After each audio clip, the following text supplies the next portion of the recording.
Hello, wherever you are in the world today. Welcome to Beyond the Art in our series, The Stories That Carry Us. I'm your host, Craig Beaumont Flynn, a citizen of the Cherokee Nation and the Delaware Tribe of Indians. In each episode, we will discuss with various Native American artists, influencers, art leaders, and everyone in between their experiences, the communities they serve, and the translation and interpretation of the Native American art world today. Well, good morning, good afternoon, and today we have Nacona Burgess, a Comanche Nation citizen. Nacona, it's great to have you. We're very excited to have you with us today. So why don't you go ahead and tell us about your story? Hey, great to be here. I'm Nacona Burgess. I originate from the great state of Oklahoma. I grew up all around the country. Instead of being an Army brat, I was kind of an educational brat. My dad has multiple degrees and my mom. And so whenever they got a new degree, they went to find pursuits. So I've lived everywhere from Pennsylvania, Arizona, Poplar, Montana on the Assiniboine Sioux Reservation and everywhere in between. So I got to get a good look around the country and travel Indian country a lot. So I really got to know different aspects from different tribes and things like that. And so, yeah, that's what I do. I kind of try to tell a story. I use old photographs as references, not always, but for the most part. So yeah, I just paint my brains out. That's all I do is paint. I've been asked if I do other things. I was at a show in Odessa, Texas, and I was doing a presentation, and people kept asking, "Do I do other stuff? Do I sculpt?" And I said, "Nah." I said, "I'm a one-trick pony." And this little old man, this little old cowboy, stood up and said, "Hey, Hoss, it's okay to be a one-trick pony if it's a really good trick." So I just kind of go with that. So what got you started painting? What really inspired Just you to always say, done it. I'm going to be a painter? Yeah. I've always done it. I've always been around art as a kid. My dad, is an artist, but he kind of pursued more the administrative side, teaching and being an administrator. But I've just always been around it. Growing up in Oklahoma, you see Woody Crumbo and Doc Tate Nevacoya, Rance Hood, and all those guys. And growing up, knowing them and seeing them, be artists. I never really thought about it. I went to architecture school at the University of Oklahoma. And so, at 18, you're kind of going, oh, who's an artist? Or, do you want to struggle and kind of grind it out like that? And, the answer was no at that time. And, but I've always done it. I always tell people, I said, I've always painted and drew and stuff long before I've ever sold them, so that was kind of the first step. And then I came out here one summer while I was at OU and just, kind of never looked back. I actually saw it in action here, saw people like Tony Abeda and Darren Vigil, painting and making career these young Native artists. So it kind of planted a seed. So when you started that path and saying, okay, I'm going to be a full-time artist and go with this craft, what made you to say, okay, I'm going to be a Native American artist versus a general artist? Yeah, I just never really think about it. I No? paint stuff like I kind of joke that, I was at a show in Scottsdale last week and people, oh, you paint this and paint that. And I was kind of joking. I said, well, I've painted white people and black people too, so I kind of bring it, what the venue is. I mean, I'm a street reader and I read everything. And, the majority of it is Native history and Native books and things like that. But I read everything and I just have interest in stuff. And, I know what my market is, but I do paint stuff. I was looking at Jimi Hendrix pictures last night going, oh man, these would make some cool paintings. And, but yeah, I don't really worry about it, the labels and stuff. I mean, I've been asked, oh, do you ever think about crossing over? Would that be great? Blah, blah, blah for your career. And, those aren't the things that kind of get in my brain. I just kind of roll in, turn on some music, get some Coke Zero, sunflower seeds and get rolling. And whatever kind of pops in my head. I don't have notebooks or sketch pads. I just kind of go. So that was going to be my question. Do you have a process? Do you actually draw something out? Do you extract from your mind, from a dream and say, okay, this is what I'm thinking. This is a story I want to tell, and then go to the canvas, or you just go to the canvas and start creating? Yeah, I just go to the canvas. I mean, like I said, I use historical photographs as references. And so I'm always reading books and reading, I think what started was the Time Life books that my grandfather had given me. You remember the ones that have like I the remember fighters, those. the great chiefs. Yeah. I read those things from cover to cover. And about 10 years ago at a flea market, I found the full set. And I think it's just that, I think it was kind of curiosity. Like you've always seen them in black and white, so I just use that. And I use, like, to this day, I just kind of draw directly on the canvas. I don't necessarily sketch it all out. I use a little bit of Hmm. charcoal, but I kind of draw straight on the canvas and kind of go from there. And yeah, like I said, I just, it's someone's face that interests me in their story. And sometimes there's not a lot of story with the photograph. And Hmm. sometimes there's books, you get someone like Sitting Bull, there's books and books and movies, etc. Right. But yeah, so it's just kind of a face that I want to do. And if there's a lot of information on it, I try to find it, to kind of tell their story visually, and then, then kind of back it up with some historical information. Hmm. Now, do you come up with your own subject line, your own story that you want to translate into a canvas and artwork? Yeah, in a way, I want people to kind of see it in color, and it's still a painting, and I want it to kind of have that visual resonance with people, and even if they don't know who they are, there's people that are attracted to the paintings and they don't have any Hmm. historical context, so it's kind of a story there, and it's a kind of a story for them after the fact. So if they buy a painting and they love it, so it's kind of like, this is who this person is, Right. this is their information. So yeah, so even before any historical context, it's got to be a good painting first. And so yeah, so there's a story behind there, and it's just kind of being true to that person. Hmm. So when you do create a piece based on Native American culture and heritage, and particularly yours, why do you think that is important to translate into a canvas? I think, like I said, I was talking to another artist. And there's just a truthfulness, about telling the story and presenting it in a way, and not kind of this cheesy, kind of stereotypical or kind of sacred Mm, medicine man. I've seen a lot of art like that lately, or they're not kind of like, even if it's not my tribe, I really try to do my research and make sure that it's true, because I've seen right. paintings labeled as Black-footed crow, and for a fact that they're not. And Yeah. It was so done I by a just try to white keep guy. that story. Sorry. Yeah, yeah, right. And not even white guys. There's some other Indian Yeah. guys that Right. kind of do that, and it's kind of like, oops, let's read a book. And yeah, so it's just kind of that. I try to, like I said, be truthful about it, and even if it's just a portrait of someone we don't know a lot about, at least try to represent it in a true way, or as true as I can get. Mhm. So what is the process when you start creating?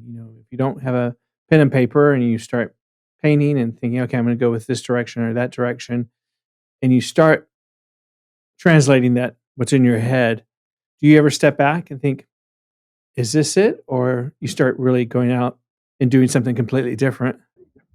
Yeah, like I said, I don't have a big plan. I don't have like a color palette that I use. I just kind of grab and go, and sometimes I change it. A lot of times, Right. I'm painting at night, and I'll just leave for the night and come back in the next morning and look at it and go, oops, no, that color's not working, and kind of change it. So let me grab a canvas real quick, and I'll kind of show you the Sure. the first Yeah. steps. This is how I work.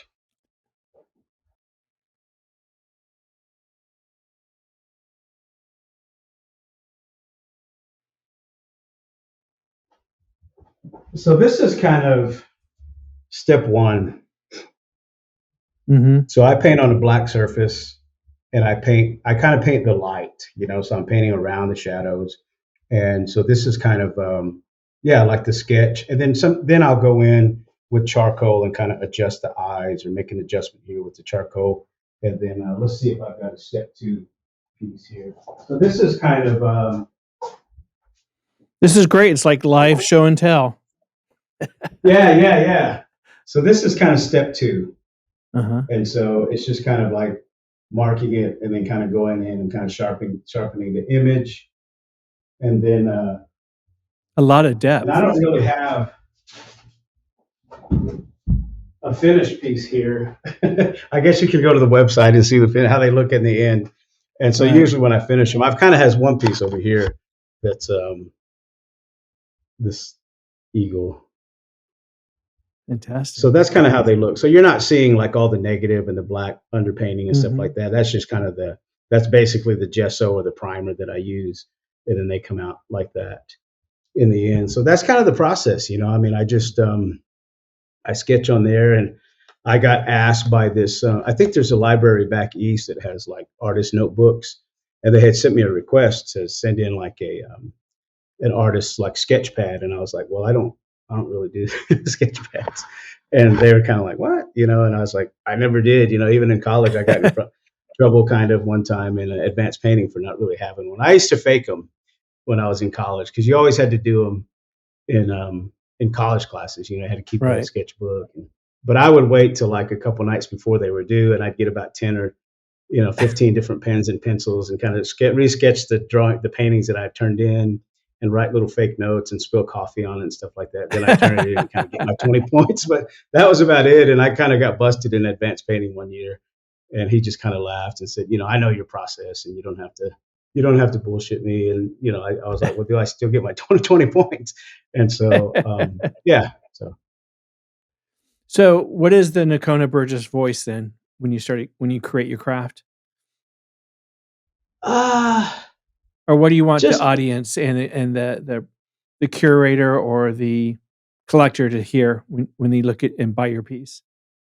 to know that these are real people, that they have real stories. I do contemporary people, and I do themes. Like I've got this female archer series that I've been working on based on like Greek mythology, Atlanta, but I use native imagery and native models, and so that these are real people and they have real stories to tell. And even when I do animals, that there's kind of a story and a history and a connection behind it. So that there's Mhm. that these mostly my portraits that like I said, if I don't have a name or something, at least I'll have a tribe or a region. That these are real stories to be told, and I want to kind Right. of tell that visually without having to like write an essay for every painting. That there's just something about it that kind of catches the viewer, and I feel like my colors palette is really unique, and that. So yeah, just that these are real. These are real.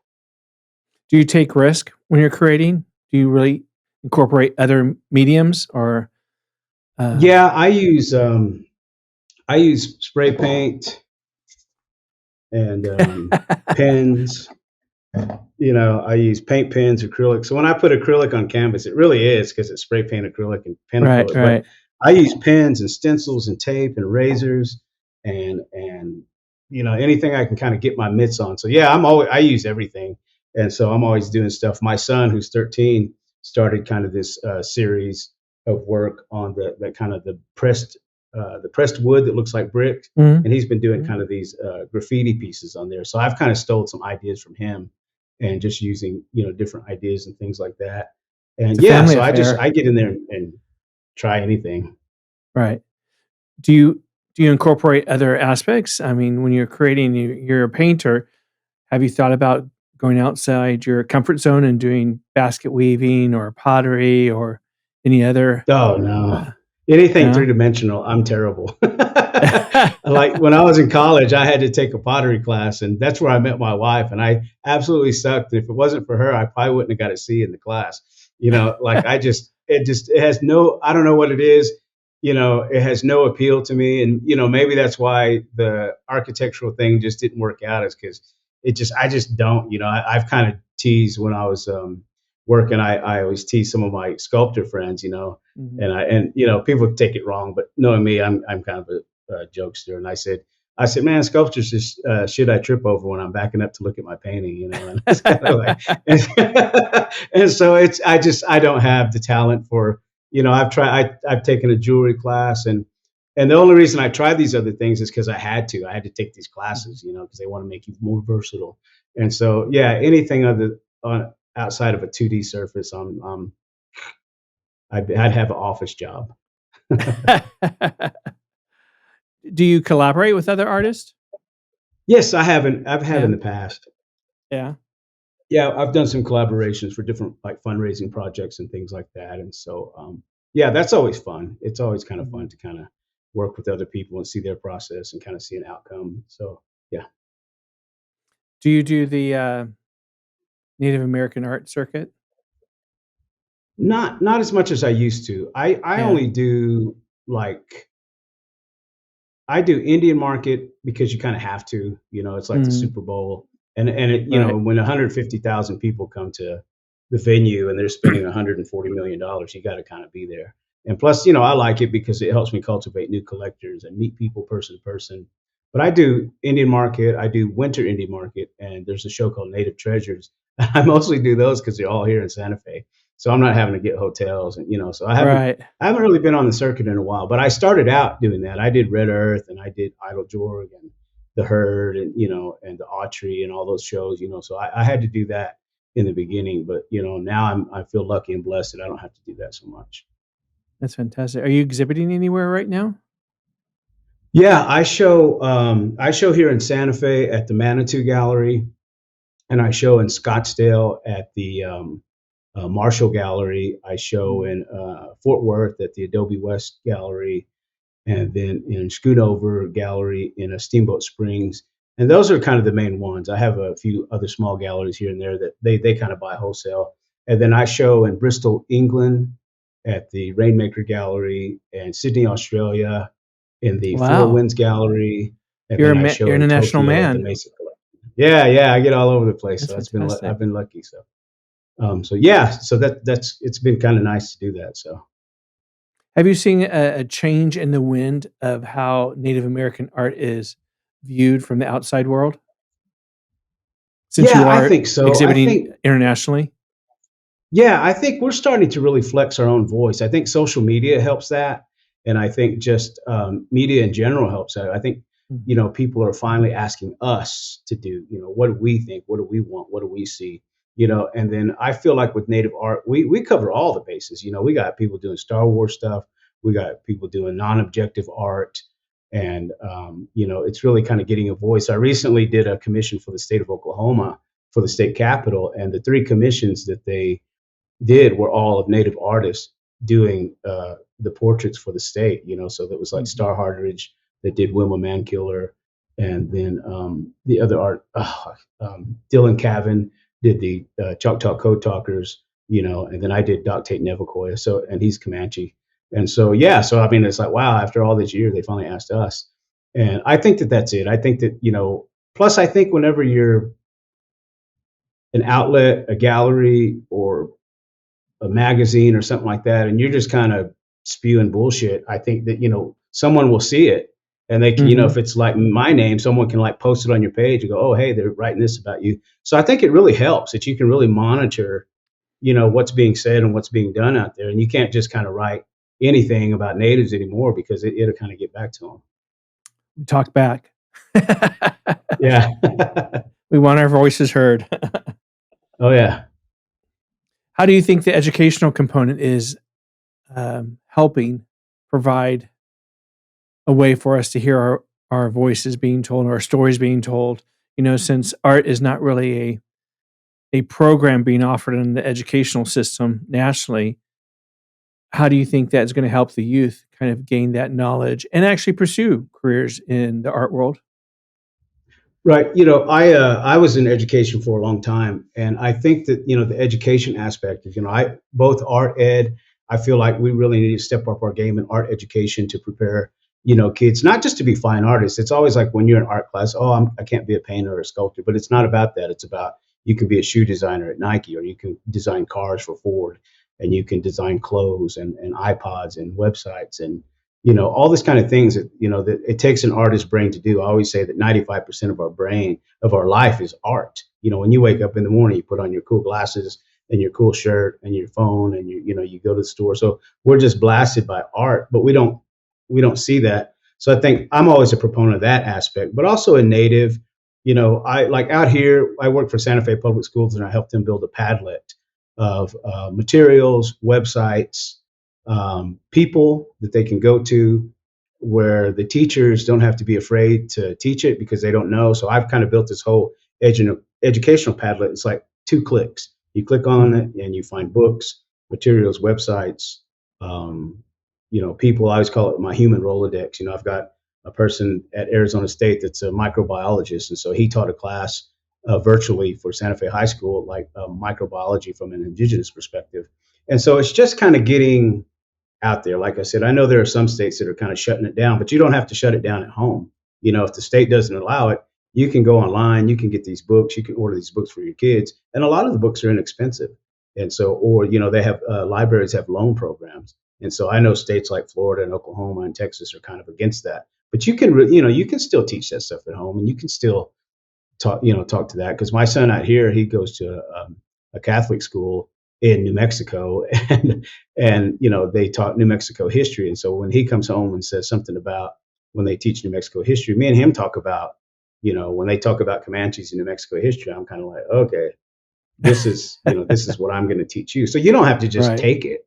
And so I Right. think that, the more people that are educating and the more people that are out there talking about it, not just in the arts, but in general. And I think if a kid has an art mind, whenever they're learning all these other aspects of Native culture, Native history, that it's going to be applicable. True, true. Absolutely. And also, since our elders are passing, a lot of that knowledge and history historically and about our heritage and our culture comes from our elders. And I think it's important factor that the various tribal nations step it up a little bit more and play more of an important role in providing that history and that knowledge to the youth. Yeah, Do I feel like you should just get elders in and record them, because I Absolutely. did that in my grad school when I was doing a project for graduate school. I did that. I just got a camera and I went to my Kiowa grandmother's house, and we just talked. I had a few little questions, but I just let her talk. Talk about her boarding school experience, because I was doing a research paper on boarding school, and I just let her talk, and I said, "There's really Mhm. no, just let me know, and I can kind of pick and choose from it what I need." Right. But it's great, and my son, he knew her, but she was kind of, her mental capacities weren't as great, as when I shot that, and so we'll watch that, and then I have recordings of my Comanche grandfather, from the 1980s. He used to record on these cassettes, and he's telling stories and singing peyote songs, and I Really? transferred that digitally, so I have it on my iPod. And so sometimes when I'm painting in here, I can just turn up Grandpa and jam out on some peyote songs and listen to his stories. So it's pretty cool. That's fantastic. Yeah, that you think about 8 tracks and, and it's an important factor because it is a story. It's part of our history, about our culture, and it's coming firsthand, not textbook and not second nature. So it's a very, very important factor to play a part. Do you, mentor youth in art? I mean, like I said, I worked for Santa Fe Public Schools in the Native American Student Services, so I had a lot of art programs. We had after school programs with Native students, and I did some of the work, but I also brought in like local artists to kind of do, like Navajo and Pueblo. Mhm. We've had Navajo poets, work, talking about poetry and adding their language into the English dialogue, and we've had kids make Pueblo rattles and things like that. And then I've taught classes, and I think one of the last ones I did was birds, and we talked about what birds meant in their culture and what birds meant what. And so, because all the kids were like, "We want to paint birds," and I said, "Okay, well, we're going to paint birds, but how does this apply? What does this bird mean to you and your tribe, and this and that?" And so it was kind of fun. So even though they just wanted to paint birds, we squeezed a little bit more out of them. So yeah, I did that, and then I worked at a college for about 16 years. I worked mostly in administration, but I taught some. I taught Mhm. painting and drawing, color theory, and business of art. So yeah, I do a lot of outreach, because I'm an advocate, and I'm always say you got to send the elevator back down.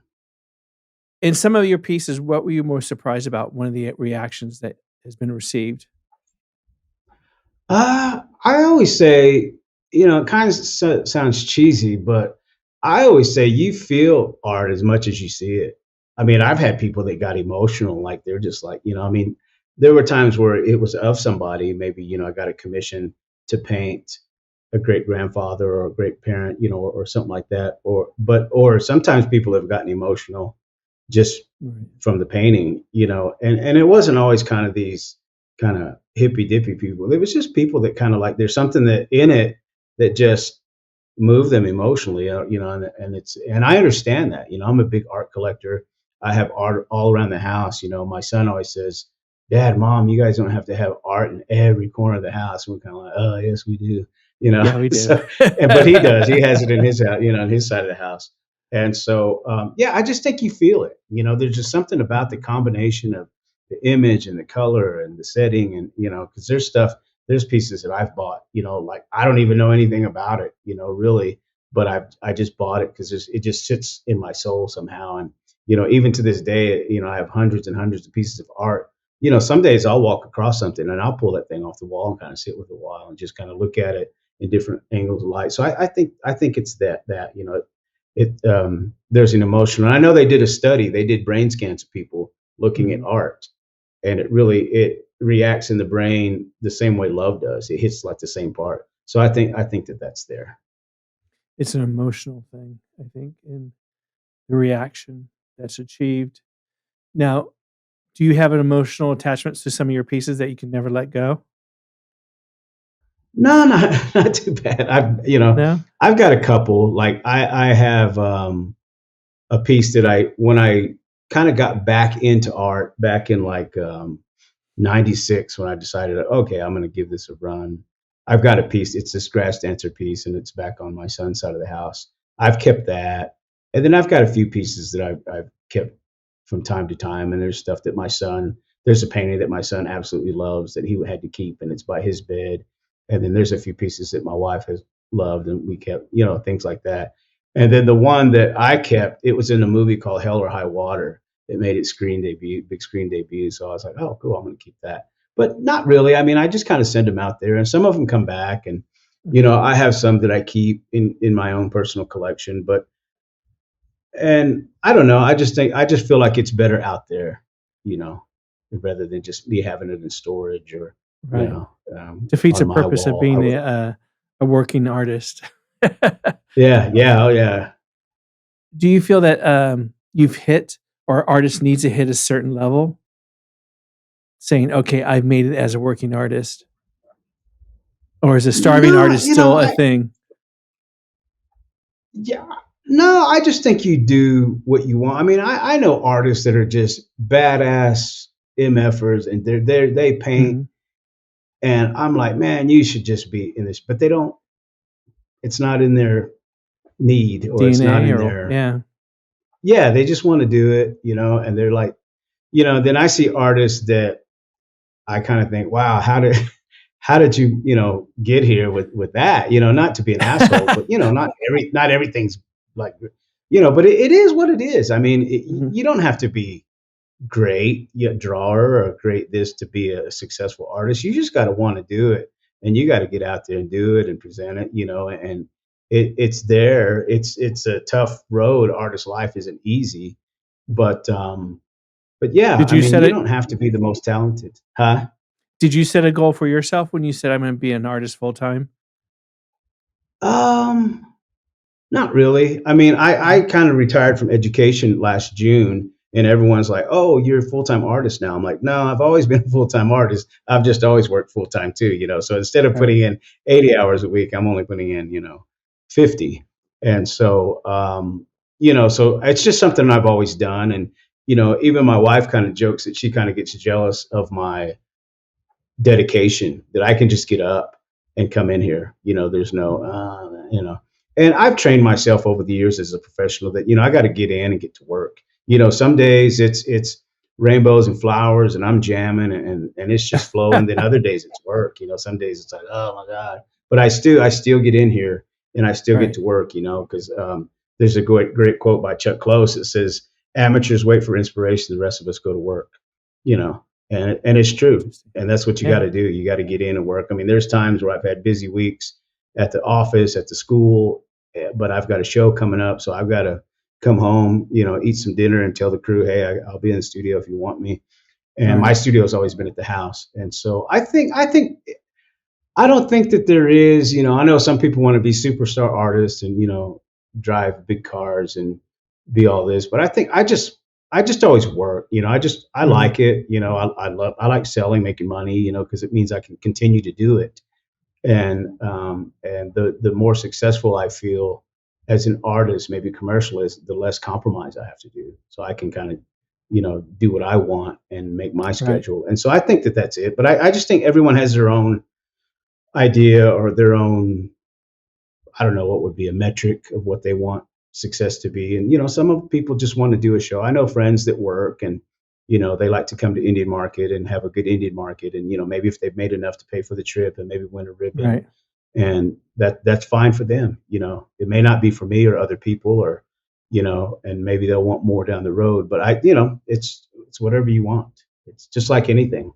Right. True. True. As long as you're happy and you have the passion and drive to continue to do it, that's what's an important factor. Is there a certain piece that you've completed that is your baby that you can say, I've hit that mark and this is the item that I'm most proud of to date? Yeah, I think the painting in the state capitol of Doc Tate Nebuchadnezzar was, because I did a lecture at Cal State San Marcos, and I had a student ask me what was the most important and what was the hardest painting that I've ever done, and I'd have to Mm, say that one because um, him and my grandfather were friends, and so we grew up around the family, and I'm really close with the Nebuchadnezzar family.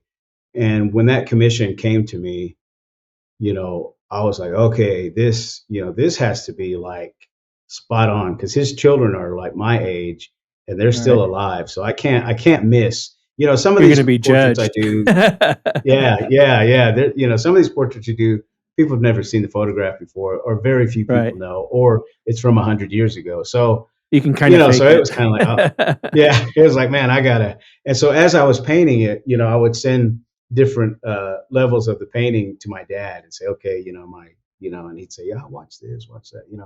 And so when I finished it, the reaction of the family, the Nebuchadnezzar family, they loved it, and even my dad was like, yeah, man, that's just spot on. And and even the state Oklahoma Arts Council or Commission asked, I know how I paint, but they wanted a little bit more traditional, kind of like more realist and not so graphic how I paint, and I was like, I can do whatever you want.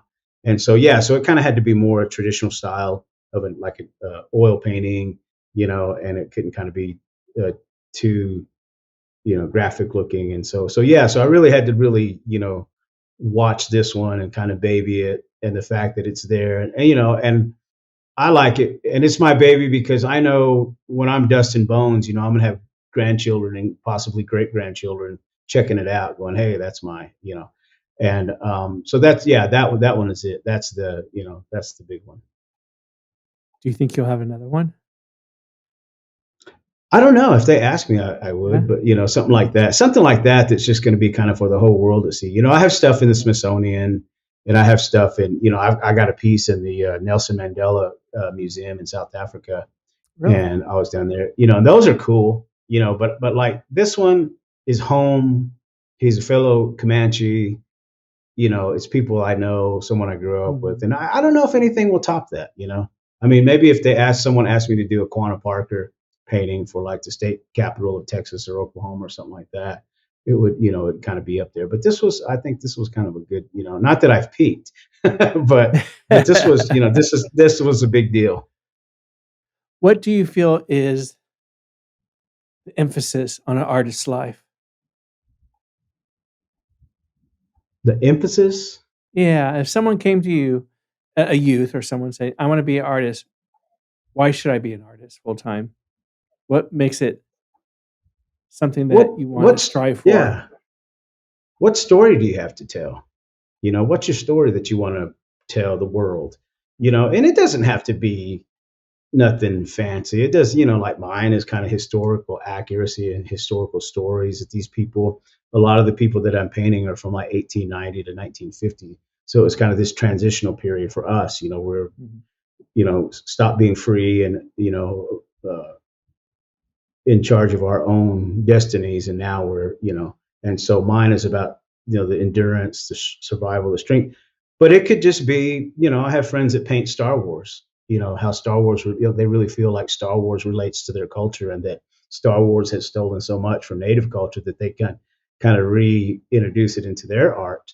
So there's that. Or I have other artists that do comics. They do, they use their indigenous identity to do comic books. And then there's other Mhm. artists that just do, maybe non-objective, that kind of looks native, so it's just kind of what story you have to tell. And it may change, it may change over time, but it's just kind of the story you want to relate. And it doesn't have to be anything serious or, philosophical and stuff. It could just be kind of what do you have to say, and how are you going to say it visually? Are you going to say it with steel and iron? Are you going to do it in comic books or children's books? Are you going to do it? So that's kind of the trick, is like figuring out what story you have to tell.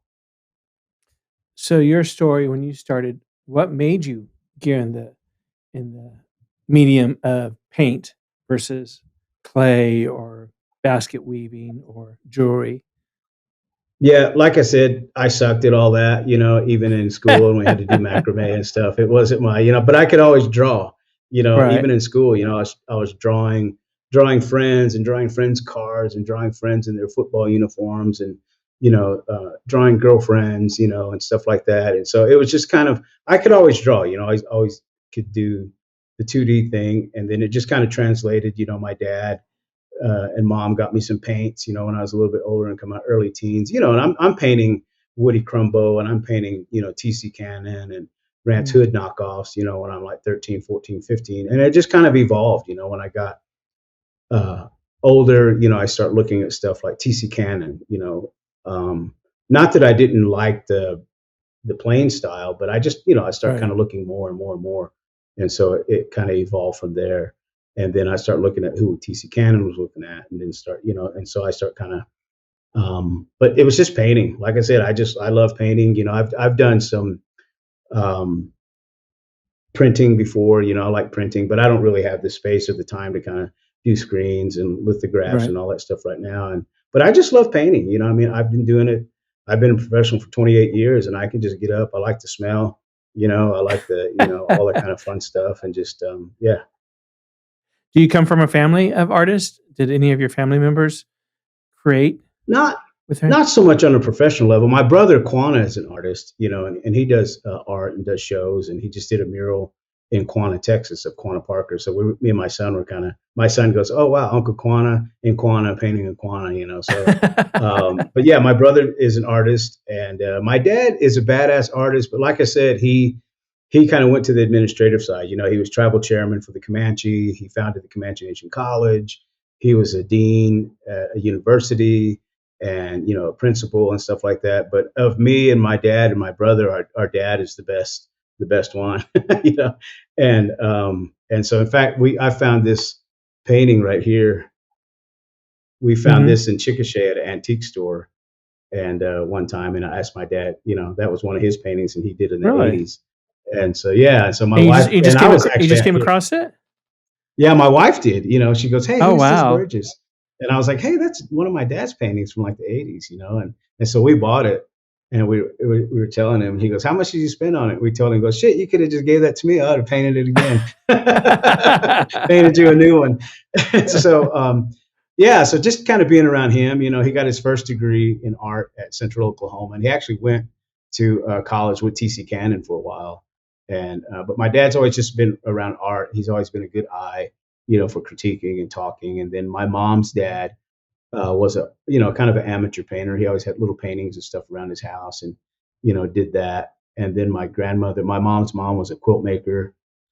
My dad's grandmother, who raised him, she was a bead worker and she was blind, so she would Wow. know colors of beads by the pill bottles.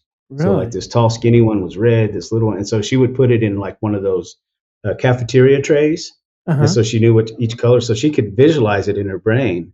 And then she's the one that kind of started putting those little metal studs in the middle of medallions, so it centered it for her, and then she would bead Mhm. around it. And so now you see those all the time. But she's the one that started that because she was blind, and that would be kind of her center. And then so she did beadwork. So I have some of her beadwork that she did, and yeah, so it's just kind of been around, And then just having family and friends, and being around artists like Doc Tate and Rance Hood, and just kind of seeing it. So so it wasn't foreign. It didn't just kind of just Mhm. pop out of the sky into my brain. It's been around. It's in your DNA. It came naturally. Yeah. So what's next for Nacona Burgess? Getting on that damn easel, man, and getting back to work. I got, I got some. I had a big show in Scottsdale last week, and I got a couple commissions from the show. I was kind of jokes like, really, there's nothing on the wall that I brought that you just want to buy.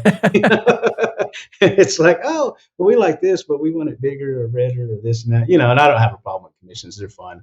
So I've got a couple commissions that are up. I've got a couple of shows. I've got Native Treasures coming up in May here in Santa Fe, and then just kind of gearing up. Like I always have to kind of uh, keep the gallery stocked. So art season is around the corner in Santa Fe, so I've got to get some big pieces in at Manitou Gallery here. There a couple months ago, they're like, "We're out of big pieces. We need more of these sizes." About so yeah, so you got to kind of fill their demand, and they're the ones taking care of you. So yeah, so just kind of gearing up, and then always with Indian Market in Santa Fe, like I said, that's the big Super Bowl. So I've got to always kind of be ready for that. So, but I always just paint. I paint and stack.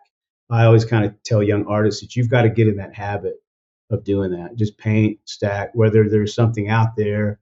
I just have, whenever I paint them, I wrap them and put them in storage. And, when the gallery wants to look at some pieces or collectors, I can pull them out. I try to keep my website updated as much as possible. But yeah, so that's what I do. I said it's always like chopping wood in June, but February is coming, so you got to be ready. And so Right, that's right. kind of my philosophy when I paint. Is there anything else? Is there anything that you want to achieve? Say, okay, I've done this for 28 years now. What do I want to do next? What do I want to achieve? I just want to keep doing it. I Yeah. just want to keep painting, and I want to be 85 years old at the easel or 90 years old at the easel, just still rocking.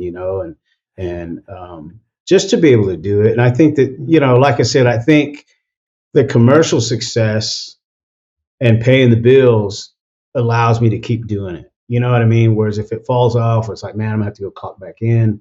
And not that I didn't like work, and I loved working in education, and my parents did that, and I enjoyed that, and it's nice to kind of have health care and retirement and all that kind of stuff. I'm kind of a madman when it paints. When I paint pretty quickly. I'm one of those kind of psycho people that can go to bed at 2 o'clock in the morning every day and wake up at 7 and kind of do it again. So good 5 hours. So I'm just like that. And but I think, like I said, success just to kind of keep doing it. Finding new venues. Like I just signed on in Tokyo, so I'm kind of like, okay, what does Tokyo, what does Japan want? What do they want to see? And so it's kind of early on in that stage. And so yeah, just that, more opportunities to travel and meet different people and take the art. I do a lot of lectures with Mhm. shows, so I always kind of talk about what I'm painting and why I'm painting it, and why these Right. images are cool, and what makes me want to paint them. And so just more venues, and it's educating, it's teaching. I've been to places where I do these lectures, and people have no clue. Like I just did this series called the American Indian Cowboy, and people don't know anything about it. It's all these cowboy Indians from the 1890s to the 1950s, and they got braids and cowboy hats. So it's kind of this mesh between the old style of clothing to the new. So they got cool cowboy hats with eagle feathers in them, but they still have braids and beaded, cuffs, and Mhm. they're wearing cowboy boots, and and then earrings, and so they look badass, but people don't know what it is, and I'm not just Right. making this stuff up. These are real things. So kind of educating people, and looking at different, I say down the road is just looking at different things, that people don't know, instead of just kind of the cliche, the stuff that people see all the time, war bonnets and horses and stuff. So this American Indian Cowboy series has been very successful because people kind of relate, and it's not as political and in your face as some Right. other images I do, so it's kind of an easier pill to swallow, than dealing with some of the images from, these photo shoots or the vanishing race type stuff. So yeah. Mhm. Since you do have your pieces internationally and other places, what do you think is some of the response that you were surprised by, um, be it Great Britain or South Africa or even Japan, about Native American artistry in your craft? Is the It's been a perception good still there? surprise. Yeah. Huh? Do you think the perception is still there that when they think of Native American, they think, we all live in teepees and wear No, actually, feather it's been a great headdresses and surprise. yeah. They're more knowledgeable than Americans are, you Oh, know? wow. Yeah, like, especially Europe, everywhere I've gone. I mean, like, it's like, they read once in a while, and they, so they understand that. So when I've done lectures there, yeah, there's an understanding that, we're modern people, and Right. we have these things because I've been asked, intelligent questions like, college education, and what are some of the businesses and how successful are tribes, and we talked about alcoholism and diabetes and things like that, and so I always tell them that Native Americans are 20% less alcoholic than Native than Americans in general, so that's always like, so kind of throw out that old stereotype. And but yeah, I mean, they're very knowledgeable. They understand that, this is historical stuff, and we're not Mhm. still running around hunting buffalo. Well, we might, if there's a chance, but yeah, I'm just surprised that they're a lot more knowledgeable than places I've been in the United States that kind of have that old perception, Mhm. and so it's been nice, and I feel like when they have that, that I can talk to them on this level. I can talk to them about, they understand what these images are from and what I'm doing, and then also like and contemporary aspects and things like that. So yeah, so it's been a pleasant surprise no matter where I go um, about who we are as people now. Mhm. That's fantastic. I mean, especially on the international scale to be known and teaching, and there's a learning curve, I guess, sometimes when you talk about Native American artistry, and it's like, is the perception there, or is the perception gonna be blown out of proportion? Do you feel that, being, um, displayed on an international scale that has helped elevate and the Native American being more recognized as a true art form? Yes, I think so, because especially in the gallery in England, she's really smart and she's really knowledgeable about things. And she started out as selling art from Canada, and so she tries to avoid and stay away from kind of the typical thing. She does a lot of kind of atypical stuff you would see in Indian art Mhm. gallery, so some contemporary painting and prints and jewelry and things that aren't just, it's not all squash blossoms and, you know, um, things like that. So it's Right. really, she's really teaching her clients and showing all these different works, from basketry to pots and contemporary things. And so she just kind of has this vast array of stuff, and trying to avoid kind of the typical things that you would see, because when I did my show there about 5 years ago, it was the first time that she had done planes, because she was just trying to stay away from it, because, everybody wants to see the war bonnets and the horses and Right. this and that. And so it took for a while for her to do that. And then so we finally had my show there, and it was, some of that stuff, not too much of that, but it was portraits of mostly Plains Indians, and it was very successful. It was one of her only sellouts. So I'm Oh, like, hey, wow.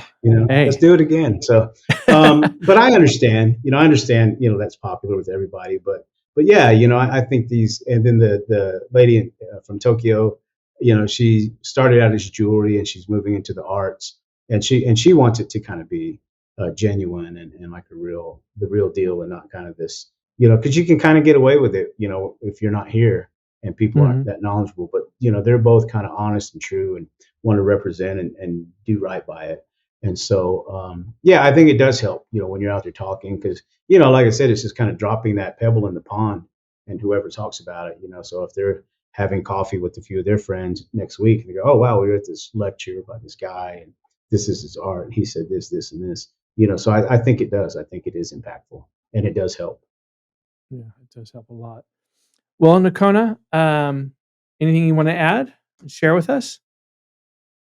I just, I'm kind of, my wife calls me the anti-artist, because I'm pretty tidy, and I show up on time and I produce and I, but it's just kind of a professional thing. So let me give you guys a swirl around the studio here real Sure. quick. So yeah, so this is There's no so paint this is splattered kind on of the the working. wall. Yeah. So yeah. So yeah, there's a new piece I bought. This guy is Ducon Harris. He's Comanche. So I bought that from him. He lives in New York. So yeah, there's a Donald Trump drawing my son did of him flushing documents down the toilet. So yeah, so yeah, there's the work table, and then I have like this big I have this big cabinet, this work cabinet, where I have all my, So yeah. Your creative So tools. yeah, yeah. And so this is kind of the clean workspace. I have another space over on this other side of this wall that is for varnishing and gessoing and cutting wood, and so it keeps all that kind of stuff out from like the part where I need to paint and kind of Mhm. keep it clean. And so that's where all the power tools and all the fun stuff is over there. And so Do you I create don't your know, own? huh? Do you make your own canvases or do you buy them from? No, no. I I had a story like I know how to, and I do it occasionally. Like because sometimes if you get the art supply store to do it, it can be outrageous. So I've got a couple commissions that are 5 by 5, and I'll make them, myself if they're really huge, or if they're an odd shape. Because sometimes Mhm. people want it to fit a certain spot. I can, but I prefer not to. I had when I was working at the college, I had a canvas making workshop, and I had a Japanese student there, and I was teaching them how to make it. And then a couple weeks down the road, I brought him over to my studio for a tour, and he's really upset because he's seen all these stacks and stacks of commercial canvases that I had, and he's like, "You don't, he's like, you don't make your own cal?" I said, "Oh no." I said, "Hey," I said, "that class was for you guys because you guys are broke." You know, I said, "The time it takes me to stretch a canvas, I can paint a $3,000 painting." I said, "So, no way, that I'm Where's going the to do yeah, that." where's the And worth so the money? yeah, I said it's economics, and so yeah, and so so that's kind of how that goes about. But yeah, every once in a while I do. So I still keep that skill set. So Well, I appreciate your time today, Nacona. It's been a pure pleasure, and thank you for joining our show. Um, I give most everyone just the opportunity to sell themselves and sell your goods, and let us know where we can find you, and our audience can. I know you have a website, which we'll post once we launch the show. But is there anything else you want to add for today? nah, just I always just tell people, be mindful of each other, take care of each other, be good, help each other out. The tide lifts all boats. And just I'm not too philosophical, but those are a few things I like to throw out. Just to be mindful, of Right. each other, be mindful of things, and learn. Be willing to learn. And I always tell people I'm woke like Sesame Street, man. So yeah, thanks for having me. Well, we thoroughly appreciate. Thank you so much, Nacona, and we will talk to you soon. Been a All right, pleasure. you guys have a good one. You too.